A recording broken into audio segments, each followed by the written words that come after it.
Hello and welcome back to another podcast. Today we are going to do a podcast on the Carabao Cup. And in our podcast today, we are going to look at the fixture that is scheduled for the 25th of November 2024, as Chelsea will be looking to play another English giant in Liverpool in the Carabao Cup final that will take place at Wembley. So, this is not the first time Chelsea are facing Liverpool at Wembley. The last time Chelsea faced Liverpool at Wembley, Liverpool won the game courtesy of penalties, and this happened twice, though Chelsea actually were the better team. So, this is another exciting opportunity for the young Chelsea players and the Maurizio Pochettino project for the players to try at least and reach a cup final. But we know very well at Chelsea that the club does not play finals, as Jose Mourinho say, you win finals. So let's look at the road that Chelsea have taken to reach the Carabao Cup final. So the first game was against AFC Wimbledon, where Chelsea managed to win 2-1. The second game was quite a tactical game against a strong, dominant Brighton side, where Chelsea won 1-0. After that, Chelsea went ahead and played Blackburn, where Chelsea won 2-0. Later on, Chelsea faced Newcastle, and a goal late equalizer from Mudryk ensured Chelsea managed to knock Newcastle out with penalties. Chelsea went ahead and played with Middlesbrough, who were quite problematic in the first leg, but Chelsea cruised over them. The great advantage is that Chelsea played at home throughout the competition. Now, I'm going to focus on the game that occurred at Stamford Bridge, and that is the game between Chelsea versus Middlesbrough. And why am I focusing on this game? My focus on this game is because in this game is where we saw the best of Chelsea Football Club. We saw the balance, we saw how the project is going on, and we saw a complete dominant performance by the team. And this game was actually quite crucial for Chelsea as it showed how they could manage to come back from a losing position and actually win a game emphatically.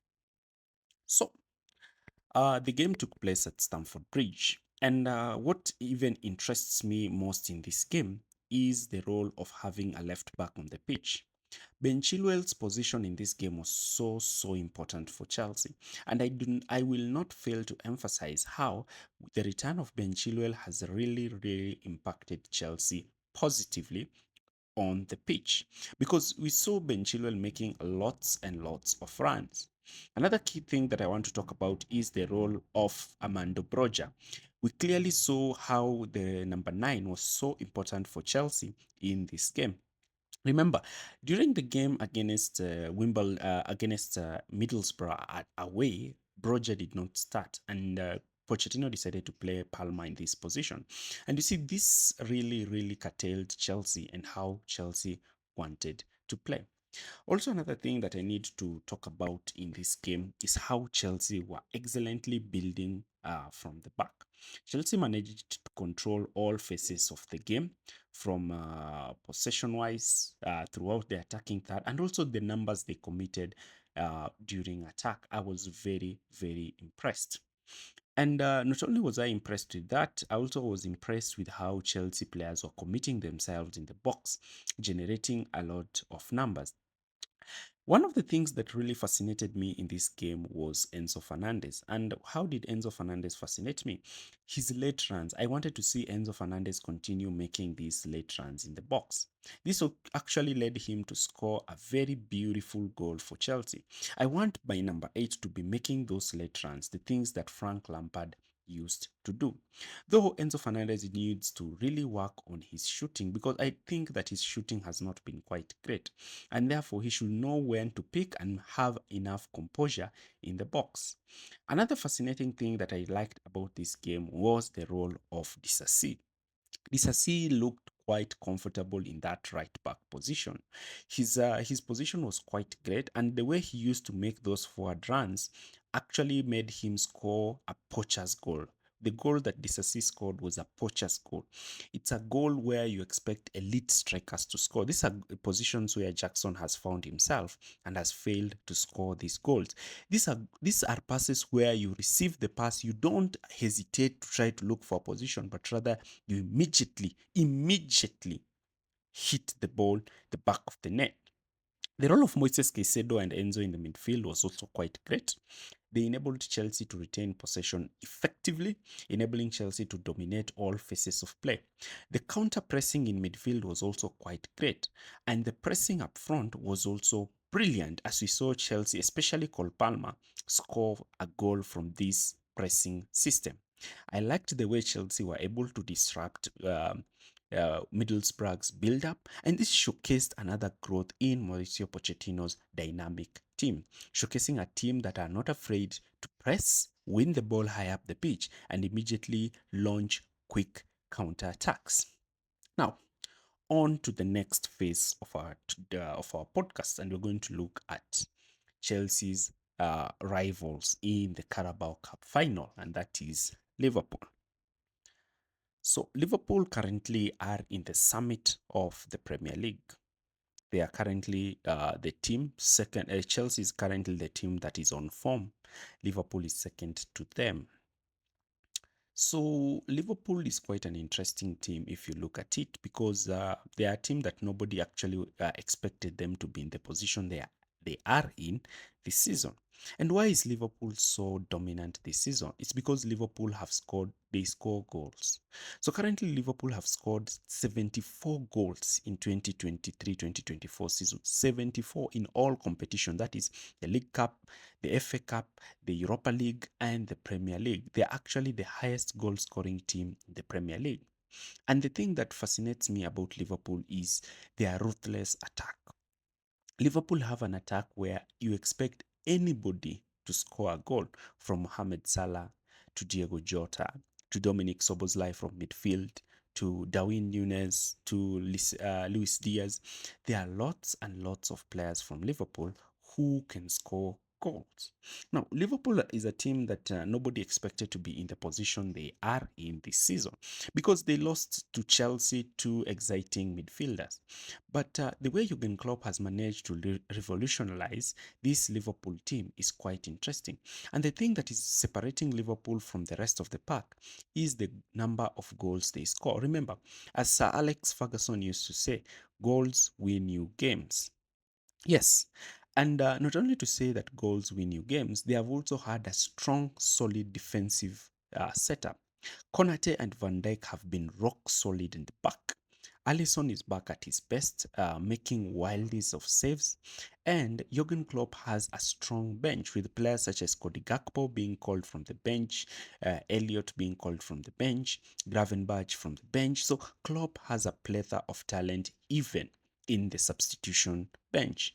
And also another key facet is a manager who's able to change the dynamics of the game in between the games. As we saw in the game against Bournemouth, how they were so still in the first half, and a slight tactical change by Jurgen Klopp saw them actually winning that game 4-0.